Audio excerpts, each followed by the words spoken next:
I probably would have left it alone and carried on with my life without her, but it was his smirk that did it. He forced my hand with that smirk, and whether she saw it or not, their total disrespect tore into my soul.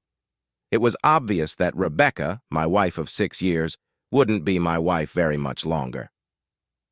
Part of the problem in our marriage was I had been working too hard for the past 6 months. I was in line for a big promotion. With it would come a very large bump in salary. That meant Rebecca could quit her job and we could start our family. Another problem was Rebecca is a beautiful woman, one of those drop-dead babes that never learned to be a bad woman when men flirt with her. She didn't exactly flirt back, but she has a wonderful smile that sends the wrong message. Since Rebecca bears a close resemblance to Scarlett Johansson, the Rebecca beautiful face and great body only taller, men naturally gravitate to her. I had my suspicions for a while. She was working too many late nights and there was more travel out of town. But the smirk on his face at their company holiday party, that was the smoking gun. I almost had to force Rebecca to invite me to this party, and now I knew why. Respect is a big thing in my family. My name is Brian Simoncelli, by the way. If you'll indulge me for a few minutes, I'll give you just one example. Back in high school, I was the all-star shortstop for the varsity squad. It was early in the season, and we were facing the team that had the best chance at keeping us from a conference championship. The opposing pitcher threw a fastball right at my head. The ball missed my face but hit me in the helmet. I got up and started jogging to first. I charged the mound and surprised the shit out of him. Instead of playing patty cakes like most baseball fights, I whack him with my fist right in the nose, breaking it and sending blood gushing all over his pretty white uniform. All hell broke loose after that. I was suspended awaiting a hearing on whether I'd be permanently banned. My coach was fairly disgusted with me, but my old man agreed with me when he took me home. I saw what that asshole did and said to you, "You can't let these clowns disrespect." The coach's disapproval bothered me, though. He'd been my coach for the last 3 years, and I wanted his respect. When I showed up in his office the next day, he gave me a lecture I never forgot, until now. What do you care what some lowlife says to you? You know where I grew up, down at State and 75th, where some gangbanger was always trying to get me riled up. I was lucky. Neither my mother or father would tolerate any fighting. That kept me on the straight path to college and out of the slum. Now I live where I want, doing a job I love, and those stupid gangbangers are either dead, in jail, or living in a room with a needle in their arm. So, here's the thing. If you get to play for me again, there will be no more fighting, no matter what the circumstance.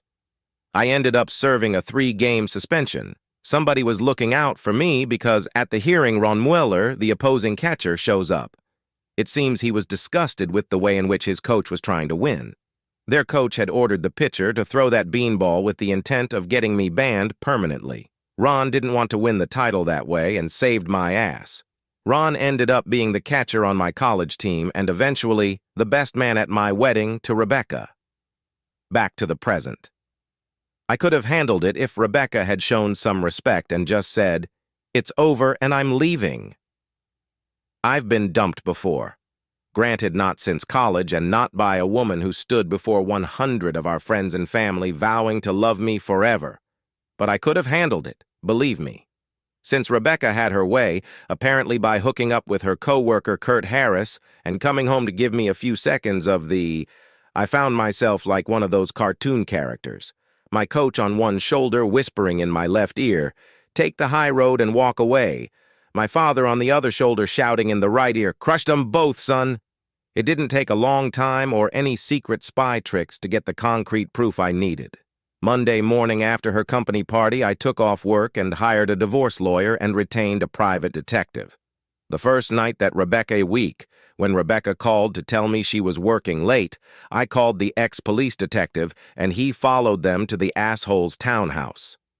There are no pictures of them making love, but I'm sure they didn't spend 2 hours in his townhouse analyzing spreadsheets. Everything was ready for Rebecca's next visit to his place.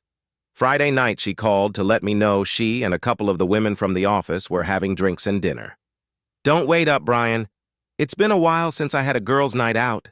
An hour after her call, I drove over to the address the detective had given me, and there was Rebecca's car parked in the drive. I knocked on the door and was surprised when he answered the door standing in his bathrobe with that Rebecca smirk. Don't get any ideas, Brian. I'm a black belt in karate. I'm not here to start anything, Kurt. She's yours now, and the last thing I need is a lying, cheating woman for a wife. Tell Rebecca to come to the door so I can deliver these papers. I showed him the manila envelope. I called out, Rebecca, come downstairs. No need to hide. Rebecca came down the stairs wearing a robe that matched assholes. I almost smiled. Rebecca, here are the divorce papers. Get yourself a lawyer and have him or her contact mine to work out the settlement. Do not come home tonight or any time before tomorrow evening. By then, I'll have my stuff out of our apartment and you can come back. Rebecca took the envelope as if it were radioactive. Brian, my folks and my brother's family were supposed to come for brunch tomorrow. What am I supposed to tell them if I'm not there? Not a problem, Rebecca. Just before I came over here, I emailed your brother and gave him this address. I told him you and Kurt would be hosting your family here instead of at our apartment. I'm assuming he'll get the message in time. If not, I'll let them know about the change in venue when they arrive tomorrow. Bye. I looked at Rebecca. She was starting to break down and cry, but then I saw it on her left hand and almost lost my cool. Rebecca, you didn't even have the decency to take off my grandmother's wedding ring when you made love to that bastard. Give it to me now. The ring you gave me is in the envelope with the divorce papers. Rebecca broke down completely, but did get the ring off her finger. I left without saying another word. I wasn't completely surprised when the doorbell rang Saturday morning at 11 a.m. Maybe her brother didn't get my email in time after all. This will be awkward, I thought when I looked out the window to see Rebecca's family on the porch. I didn't have a clue how awkward until I opened the door. Brian, we're sorry. I got your email, and I talked to Rebecca. Can we come in and talk?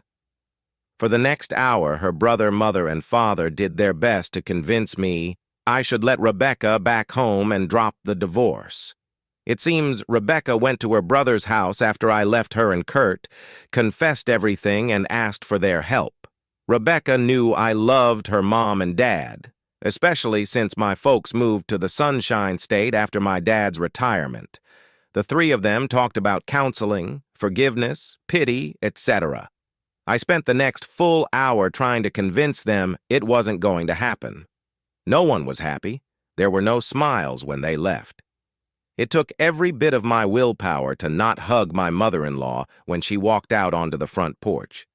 She was crying, and I wanted to tell her it was okay, but it wasn't, and I didn't give her that hug. We did the usual dance for the next few months until the divorce was final. She wanted to talk, I didn't. Her attorney asked for counseling. Mine said it would be a waste of time and money. The marriage was irrevocably broken by my wife's infidelity. The week before the divorce, I was invited over to Ron's house for dinner. He knew more of the pissy details of why Rebecca and I broke up than I did because his wife Gerald and Rebecca still talked occasionally. I was sitting in his kitchen watching his wife Jelly cook dinner. Jelly, that's what we all call her, was 7 months pregnant and she just glowed. Ron saw me staring at her tummy and knew what I was thinking. Brian, let's go out on the porch and chat. I'll meet you out there. My beer's gone. I headed over to the fridge, and on the way out, put my arm around Jelly's waist. He adores you, Jelly. Don't ever cheat on him. Why would I do that, Brian? I love that man, and we're going to have a little boy soon. I'm not crazy. That's what I would have said about Rebecca a year ago. Look at us now, 6 days from a divorce. Rebecca got stupid, Brian. I'm not near that dumb. Ron's not going to try to talk me out of this, is he? Go on out there and listen to what he has to say. I'll tell you what I tell Rebecca every time she calls. I'll support the two of you any way I can, except to give either of you my opinion on what you two should do. I gave Jelly a kiss on the cheek and went outside. I handed Ron one of the beers and waited. Brian, Rebecca wants to meet with you and talk before the divorce is final. She called me and asked me to ask you. No surprise there. I've given it some thought because this isn't the first time she's asked. Why should I give her the satisfaction of her contrition? All it will do is ease her mind, and I'm not going to give her that. I wouldn't either, Brian. But let me ask you, do you have any unresolved questions that she can answer for you? If so, turn this around on her. Get the answers to your questions first, then do whatever. Walk out, stay and listen. Whatever. What he said made sense. So, you didn't get me out here to give her another chance? No, Brian. I only want what's best for you. If that's going through with the divorce, then I'm with you on it. I met Rebecca the night before our court date at a little cafe. We asked for a quiet corner table. Thanks for meeting with me, Brian. Rebecca looked like she was about to burst out in tears. It took every bit of my willpower not to take her small hands in mind. I didn't give her the chance to start the discussion. Rebecca, I know you have things you need or want to say to me, but first I have a couple questions. The waiter chose that moment to take our drink orders and start the spiel about the chef's specials. I interrupted him as politely as I could, ordered a bottle of wine and the chef's salad to split, and asked the waiter to please give us as much privacy as possible. He understood. Rebecca, my first question is why? I thought we had something special. We did, Brian, but the reasons for my actions are all old cliches. We'd been together and exclusive for 7 years. I was seduced by a good-looking guy in the workplace who complimented me on anything and everything. You were spending more and more time thinking about or being at work. Not fair, Rebecca. You know I only put in the hours to get the promotion. You wanted to be a stay-at-home mom, and I was trying to make that possible. I know that, Brian. I knew it then, too. But at the time, I was being a selfish woman wanting it all. Right now, I can't believe I screwed it up so bad. We were less than a year from having our babies. I even had names. Tears were falling from her eyes, and I still resisted holding her hands. Okay, I promised myself I wouldn't ask, but I have to know. Was he that much better in bed than me? Rebecca surprised me. She started to laugh through her tears. No, no, no. He couldn't hold a candle to your lovemaking. Don't worry, never has been my thing. Well, that's a good thing, Brian. Rebecca hadn't seen the waiter coming up behind her when she said this, and when he dropped off the wine, he took a moment to look at my lap and was smiling when he left. Rebecca turned beet red, and we laughed together for the first time in 6 months. We finished our salads and the wine. Rebecca spent the time trying to get me to accept her apology, but I did hold out, telling her I might one day, but that it was too raw and too soon. When we got up to leave, Rebecca dropped the last bomb on me. This is another reason for my actions. Brian, you can be like ice sometimes. Our marriage will end tomorrow, and you're like a statue. No tears, no shouting. I cry myself to sleep every night. Did you really love me? Rebecca, I have loved you more than you will ever know. But first, let's get a couple things straight. Tonight you mentioned several times your acts. Let's call them what they were. You cheated on me, Rebecca. You made love to another man when you should have been faithful, leaving everyone else behind. Secondly, whether I go home tonight, get drunk, or cry is my business. There is a chance that after our divorce tomorrow, you and Shithead will be a couple. He's already shown what he thinks of me by sleeping with my wife, ruining my marriage, and laughing at me all this time. If I cry now or tell you about my bad nights, you're sure to tell him one day. Then that arrogant prick will have another laugh at my expense. Don't push it, Rebecca. You don't want to see the demon that lurks beneath the surface. I didn't go to court the next day. My attorney handled it. It was a modern, no-fault divorce with an equitable division of property. That day, the marriage just ended. Months passed since the divorce. I used the time to plan. I did get that promotion at work and the great bump in pay, but didn't have anyone or anything to spend it on. I probably spent too much time on the Literotica website after Ron told me about it over drinks one night. Ron gave me the lowdown on the loving wives category and said there were hundreds of stories in which the jilted husband got revenge on the ex and her lover. I read the stories, taking notes and ranking my favorite methods for revenge. Ideas that would land me in jail ranked pretty low. Psychological terror ranked pretty high. The rankings changed after I had the misfortune of bumping into Kurt one afternoon. I didn't know it at the time, but following our divorce, Kurt and Rebecca did start dating again, and were now engaged. Kurt let me know that. He won, I lost. Rebecca was a fantastic woman that he couldn't get enough of, and I must have something wrong with my equipment since Rebecca was so easy to get in his sack when we were married. Was I a coward because I turned and walked away? I wasn't afraid of Mr. Black Belt, but I had just spent 2 years busting my butt to get that promotion, and any physical altercation would flush that half of my life down the drain. The guy had already fucked up my love life. Would he get the satisfaction of wrecking my work life too? I walked away. My method for payback came to me out of the blue. It's a funny thing about some guys. They can't help but dip their pen in the company inkwell. Kurt was no exception. Rebecca wasn't the first woman he dated from their company. One day I received a call from Helen Smith, a woman I had met at one of the company parties. She wanted to meet me for dinner, her treat. Kurt and Helen were getting serious, she thought, when suddenly he treated her like a disease. Kurt dumped Helen when he decided to pursue my wife. Things heated back up between Kurt and Helen while Rebecca was fighting our divorce, but immediately turned frosty when the divorce went through, and Kurt and Rebecca became a couple again. Helen was pissed, and hell has no fury like a woman scorned. How could you let Kurt steal your wife without so much as a whimper? I was at that holiday party last December and saw the way Kurt acted. I was still in love with Kurt and was hoping you would fight for your wife. You didn't do a thing. Are you clueless or just a wimp? This dinner invitation was Helen's attempt at giving me some backbone. I sat back, took a drink of my wild turkey, and thought how I would answer her challenge. Helen, sorry.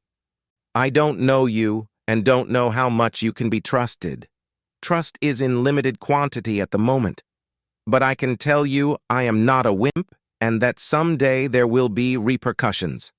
Ever hear the saying, revenge is a dish best served cold? Helen looked at me. Damn, I didn't think. You're Sicilian? That's right. And if you're really interested in some revenge, then just sit tight for a while, and one day I'll call you and ask for a favor. Nothing illegal, but very important. I went home that night and my ideas started to gel. But could I trust Helen to keep her mouth shut? I discreetly made an inquiry to someone I could trust, and he confirmed Helen's story. Helen and Kurt had dated, and their breakup coincided with Rebecca and Kurt's now open relationship.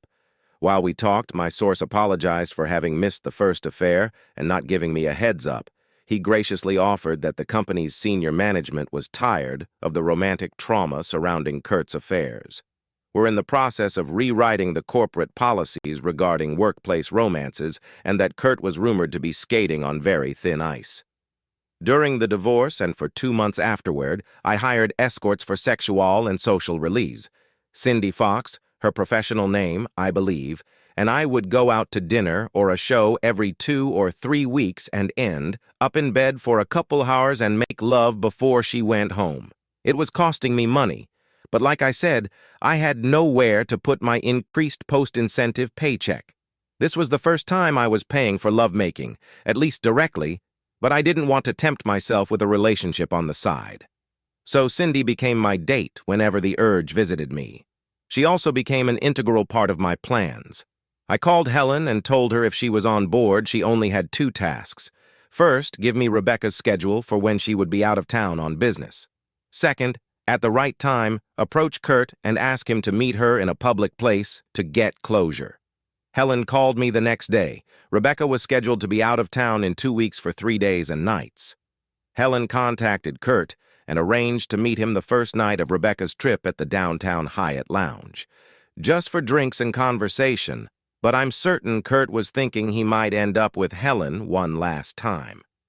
Cindy was laughing when I explained the first part of my plan, but I really shocked her when I laid out part 2.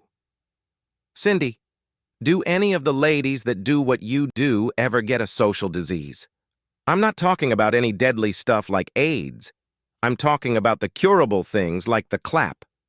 Sure, it happens, but rarely. There are a couple of people I know who agree to make love without protection. But they try to be careful and charge double for the privilege. There were a couple of these girls who had to be treated. Do me a favor. Please let me know when one of the girls has something to sacrifice. I'll pay her for making love without protection and pay you for Rebecca as a finder's fee. You're kidding, right? You want to give this guy something? Nothing deadly, just something to spoil his wedding night. Everything was set for part 1. Cindy told me the details later that night. She was sitting at the bar in the Hyatt lounge, sipping a Cosmo when Kurt walked in and sat next to her. Naturally, they exchanged smiles and Kurt ordered a scotch. Cindy was wearing a typical business suit and looked very professional, not that kind of pro. Kurt's cell phone rang almost immediately. Sure, Helen. I understand. Hope your mom gets better. Kurt hung up and immediately turned to Cindy. Hello, I just got stood up because my date's mom is sick.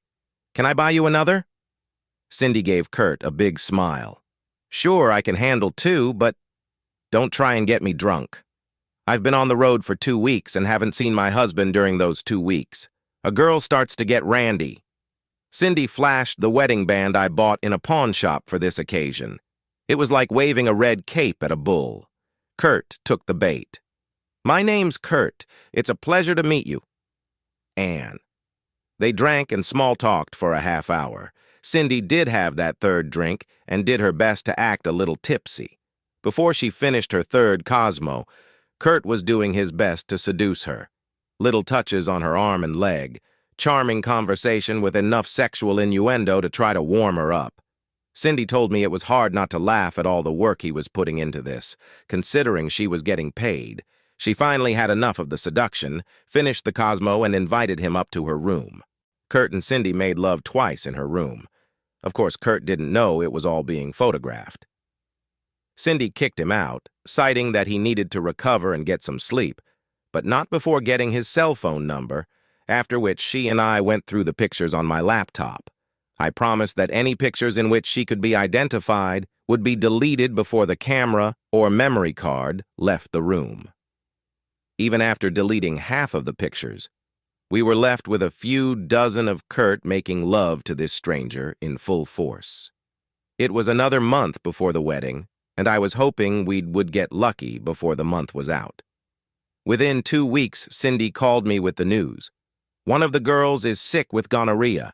I only found out because she's asking me and another girl to cover while she takes the cure. Did you tell her about my request? Briefly, she's willing to have a conversation. But be aware she's a mercenary and will probably charge you another double because she figures you'll have a hard time getting a replacement. What about your rate? Does that change? No, I figure we have a deal and you always take good care of me. Which is true, because I've always tipped her an extra C note. So Cindy and I met with this young lady, no names she insists, and work out the details for part 2. This will cost me a few G's, but it is so worth it. Cindy calls Kurt the next day. Hey, Kurt, dear. It's Anne from the Hyatt, remember me? How could I forget? Are you in town? Yes, I wondered if you're up for the ride of your lifetime. Pretty full of yourself, we had a lot of fun that night, but what are you willing to do to make it the ride of my lifetime? I'm here at the Hyatt with a coworker. She's a wild one, and after what I told her, she thought you could handle us both this evening. Can you get away? Of course, Kurt's self-esteem led him to believe that 2 women would want to make love to him. I just need to make a quick phone call and I'll be in the lounge. Not the lounge. Just come up to room 449. We'll be here. Bring some Stoli, chilled. When Kurt arrived at room 449, our mystery girl was there, but no Cindy. Where's Anne? He asked. Anne got a call from home. Her son is sick, and she's back in her room walking her husband through the routine. She said, "It's his first time dealing with a sick kid, but you and I can get started." Cindy never showed up, but our mystery girl did her best to make Kurt forget about the other woman. After he left at 10, she met us at a local cafe and picked up the rest of the money I owed her. I admit I felt kind of shitty doing this to a guy, but he's such an ass that by the time he left, I almost felt good about it. She picked up the envelope and walked out the door. Cindy looked at me and shrugged. "I told you she was a mercenary. You paid me for the night. Do you want to go to your place and make love?" I agreed, and we went to my place and made love. I waited until the week after the wedding and finished my project. Both Rebecca and her company received envelopes in the mail with phony return addresses. Both envelopes contained a brief letter and a set of photos. Rebecca's letter read, "Dear Mrs. Harris, sorry to be the bearer of bad news, but it seems your husband and my wife have been seeing each other when she was traveling to your town. The PI hired to get me the proof provided me with these photos. I only included those that show his face, so you would have no doubt it's him. I wasn't going to inform you except I just received word from my doctor that she's infected me with a social disease. You may want to get tested." Signed, the letter to the CEO read, "Dear sir, just thought you should know what kind of man your company employs. According to my wife, he picked her up at a bar, got her drunk, and proceeded to give her a social disease. Don't know if this letter will get to you or whether you care, but I'd watch the scumbag. He seems to have no morals. Signed, one sorry husband." Things quickly fell into place. Rebecca's family had the marriage annulled. Kurt got fired, and rumor has it they both were on meds. It helps to have a friend in the county health service department. I pretty much went about the business of getting on with my life. Sometimes I imagine follow-up scenarios. In one scenario, I beat the living crap out of Kurt. In another, I pretend to get back with Rebecca, take her to a foreign country, then leave her stranded there without any cards, passport, etc. I might have done it too, except for the vision of her mother and what it would do to her. I may have been that cruel to my ex-wife, but not to my former mother-in-law's daughter. But I quickly lost interest as my new job became more interesting and challenging. That is, until the next Simoncelli family picnic. Uncle Vin, my father's older brother, was there. Uncle Vin is connected, if you get my drift. He called me over and we had a quiet chat. "Brianne, tell me about your divorce. What happened? I liked that girl." I gave Uncle Vin the Reader's Digest version of our breakup. "What did you do about it?" Then I explained what I had done to seek revenge. "That's wicked, but not exactly scorched earth." "No, Uncle Vin. I did my best to put it behind me. Take the high road." I told him why. "That's good, and those are great reasons. You know, that baseball coach really did you a good turn." Uncle Vin wasn't any more or less a bigot when it came to racial matters, but he always thought it was funny that a black man from the Chicago slums had as much influence on my life as my father. "If you took after that hot-headed dad of yours, you wouldn't be the man you are today. Many the times I had to settle my baby brother down or he would have wound up dead or in jail." "You ever talk to Coach Price?" "Only a few times, and not since I was a junior in college. I kinda let it slip." "You should look him up. He volunteers at the Boys and Girls Club down on West Palmer. Let him know what he done for you. A man likes to hear that once in a while. But right now, walk over to your father, give him a hug, and tell him you love him. He needs to hear that too." Uncle Vin was a funny guy. I've heard that he's feared by many, but he always acted like a teddy bear around me. I did go to see Coach Price, and he convinced me to start volunteering at the club. I even started dating his niece, a beautiful woman, but that's another story and would need to be published in the romance section of Literotica. In other words, no drama, just love. One last thing. On my 30th birthday, I received a birthday card from Uncle Vin. It simply read, "Happy birthday, nephew. Nobody laughs at a Simoncelli." It seems a certain Kurt Harris was found last night in the alley behind the bar he frequents. He was the victim of a mugging. Nothing life-threatening, but he did have a broken nose, a few broken fingers and ribs, and 2 very swollen testicles. Guess his black belt must have been left at home that night. The idea for this story sprang from a recent minor event. Kate and I were hiking down a mountain path when a large Rottweiler came charging toward us and started growling and barking less than an arm's length from my crotch. Fairly disconcerting, to say the least. I did my best to stay calm, giving the dog orders to sit, but the dog kept it up until the owners, 2 women, approached. One of the women apologized while grabbing the dog's collar. The other woman looked at me and just smirked like she thought it was funny. My reaction to the smirk was pure anger, and it took all my willpower not to wipe that smirk off her face. It's funny how some people think they can get away with such behavior.